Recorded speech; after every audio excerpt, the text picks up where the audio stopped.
வணக்கம். தமிழகத்தில் அடுத்த 3 மணி நேரத்தில் 20 மாவட்டங்களில் பார்த்தீங்கன்னா மழை கொட்டி தீர்க்க போகுது அப்படின்ற மாதிரி வானிலை ஆய்வு மையம் பார்த்தீங்கன்னா தெரிவிச்சிருக்காங்க. ஸோ எந்தெந்த மாவட்டங்களில் பார்த்தீங்கன்னா மழை வந்து கொட்டி தீர்க்க போகுது அப்படின்னு சொல்லி எல்லா விதமான டீட்டெயிலுமே பார்த்தீங்கன்னா இந்த ஒரு வீடியோவில் பார்க்க போகிறோம். இது பார்த்தீங்கன்னா வானிலை பற்றின முக்கியமான அப்டேட்டும் தமிழக அரசு அறிக்கிற முக்கியமான அறிவிப்புகளை அடுத்த செகண்டே துல்லியமாக தெரிஞ்சுக்கணும் வச்சிங்கன்னா கீழே சப்ஸ்கிரைப் பண்ணி வச்சுக்கோங்க. வாங்க ஃப்ரெண்ட்ஸ், வீடியோக்குள்ளே போயிடலாம். வங்கக்கடலில் நிலை கொண்டிருந்த ஆழ்ந்த காற்றழுத்த தாழ்வு மண்டலம் நேற்று முன்தினம் புயலாக மாறியது.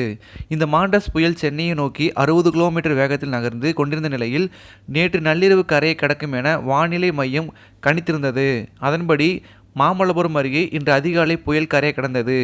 இந்நிலையில் புயல் கரையை கடந்து தரைப்பகுதியில் நகர்ந்து வரும் நிலையில் அடுத்த 3 மணி நேரத்துக்கு காஞ்சிபுரம், திருவள்ளூர், ராணிப்பேட்டை, வேலூர், திருவண்ணாமலை, சேலம், தருமபுரி, கள்ளக்குறிச்சி மற்றும் திருப்பத்தூர் உள்ளிட்ட 20 மாவட்டங்களில் மழைக்கு வாய்ப்புள்ளதாக வானிலை ஆய்வு மையம் தெரிவித்துள்ளது.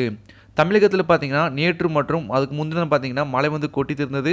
அது வந்து பார்த்தீங்கன்னா அந்த மாண்டஸ் புயலின் காரணமாக பார்த்தீங்கன்னா அடுத்த 3 மணி நேரத்தில் பார்த்தீங்கன்னா மழை வந்து கொட்டி தீர்க்கும் அப்படின்ற மாதிரி சொல்லியிருக்காங்க.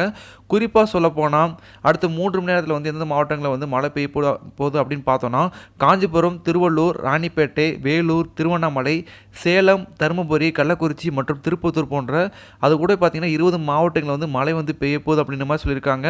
ஸோ அந்தந்த மாவட்டத்தில் கூட மக்களுக்கு பார்த்தீங்கன்னா எச்சரிக்கை வந்து விடுத்திருக்காங்க. மழை வந்து நீடிச்சது அப்படின்னா பள்ளி மற்றும் கல்லூரிகள் வந்து விடுமுறை வருவதற்கான வாய்ப்புகள் இருக்குது அப்படின்ற மாதிரி சொல்லியிருக்காங்க.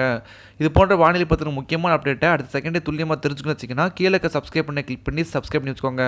அடுத்த ஒரு பதிவு சந்திக்கலாம். வணக்கம்.